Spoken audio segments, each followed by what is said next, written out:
அகங்காரத்தை கட்டுப்படுத்துவது எப்படி? குரு மற்றும் இரு சீடர்களின் கதை.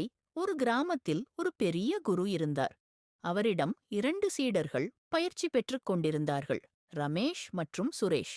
ரமேஷ் மிகவும் புத்திசாலி, விரைவில் கற்றுக்கொள்வான். சுரேஷ் சாதாரணமான மாணவர்.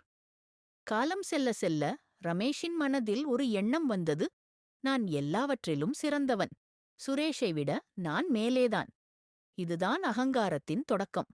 இருவரின் மனநிலையை புரிந்து கொண்ட குரு ஒரு நாள் இருவரையும் அழைத்து சொன்னார், இன்று முதல் நீங்கள் இருவரும் தனித்தனியே ஒரு சிறிய குடிசை கட்ட வேண்டும்.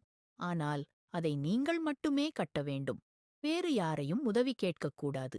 இருவரும் ஏற்றுக்கொண்டனர். ரமேஷ் தன் புத்திசாலித்தனத்தில் மிக விரைவாக குடிசை கட்ட ஆரம்பித்தான். ஆனால் அவன் மனதில் இருந்த அகங்காரம், நான் சரியாகத்தான் செய்கிறேன் என்று பிடிவாதமாக இருந்தது. சுவர் சரிந்தால் அதை திருத்தாமல், என் வழி சரிதான் என்று பிடிவாதம் செய்தான். குடிசை முழுவதும் தள்ளாடிக் கொண்டிருந்தது. சுரேஷ் அவன் முதலில் குருவிடம் சென்றான்.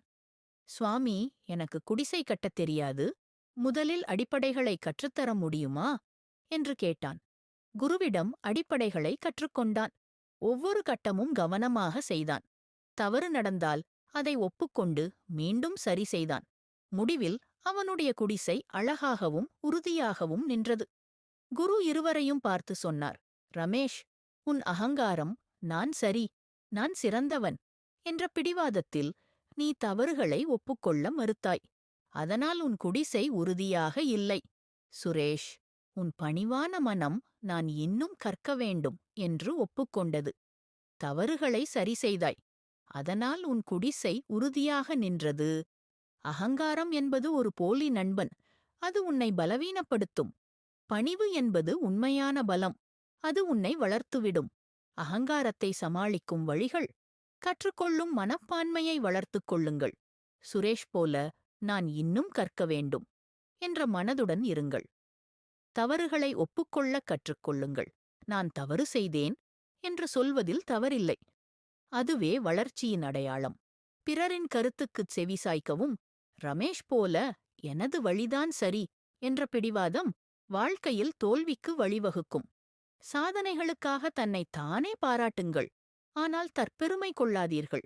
வெற்றியை அனுபவியுங்கள். ஆனால் அது உங்களை மற்றவர்களுக்கு மேலே என்று நினைக்க விடக்கூடாது. நன்றி காட்டும் பழக்கத்தை வளர்த்துக் கொள்ளுங்கள்.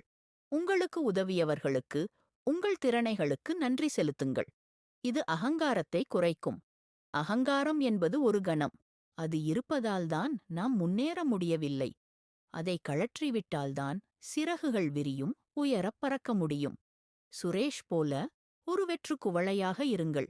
எப்போதும் நிரப்பும் ஆசையோடு இருங்கள். வாழ்க்கை அப்போதே அர்த்தமுள்ளதாக மாறும். நம்புகிறேன் இந்த சிறிய கதை உங்களுக்கு பயன் உள்ளதாக இருக்கும் என. நன்றி.